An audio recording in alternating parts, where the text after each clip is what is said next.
எல்லா சுவாமிகளும் வந்து குரு ஸ்தலத்தில் வந்து லைக் ஆதிசங்கரர் 3 தத்துவங்களை பண்ண எல்லா சுவாமிகளும் இங்கே இருக்கா. எல்லா குருவும் இங்கே இருக்கா. ஸோ காஞ்சி பெரியவா இருக்கா, ஆதிசங்கரர் இருக்கா, மதுவாச்சாரியர் இருக்கார், தென் இவர் ராமானுஜர் இருக்கார்.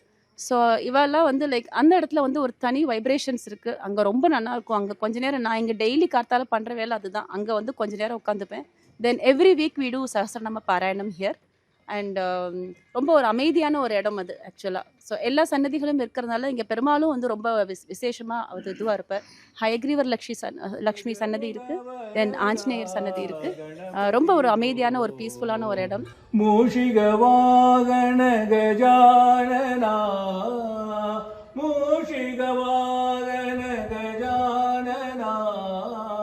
கோவில் வந்து எவ்வளோ சன்னதிகள் இருக்கும், ஆனால் இங்கே கொஞ்சம் வித்தியாசமான சன்னதிகள். ஆத்யந்த பிரபுங்கிற சன்னதி ரொம்ப அது ரொம்ப என்ன அட்ராக்ட் பண்ணி தந்த சன்னதி. எனக்கு முதற்கடவுள் விநாயகர், அந்த கடவுள் ஆஞ்சநேயர், ரெண்டும் ஒரே இதில் உள்ள ஆத்யந்த பிரபு அந்த சுவாமி விக்கிரகம் வந்து சில இடத்துல தான் ரொம்ப ரேர். அது வந்து எல்லா இடத்துலையும் கிடையாது.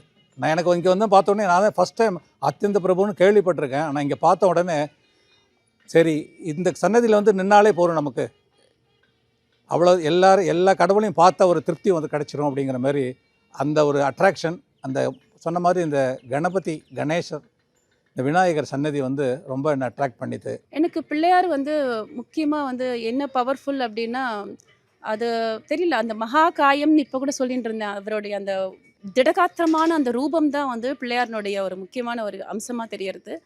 அண்டு சில இடங்களில் வந்து அந்த பிள்ளையாரினுடைய ஒரு பாடல் ஒன்று சொல்லுவாள், கானமலை தூய் அடிப்பாட கைலை செலுத்தும் கருணாளா அப்படின்னு அதாவது வந்து அந்த சுந்தரருடைய புராணத்தில் அது வரும்.